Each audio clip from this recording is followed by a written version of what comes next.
আসসালামু আলাইকুম। এটা হচ্ছে আমার সাইট।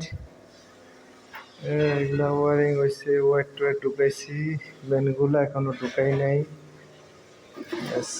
এগুলা এটা হচ্ছে আমার সাইডের এক বিল্লা, আরো বিল্লা আছে। ডিজাইন এটা আমার টুল বক্স। ডিবি আগে ভুল লাগাইছিল, ভুল ডিবি গুলা খুললা আবার বসাইলাম ডিবি। ভুল পাইপ লাগাইছিল, ভুল পাইপ আবার সংশোধন করলাম। এখন আমার লোকে কাজ করতেছে,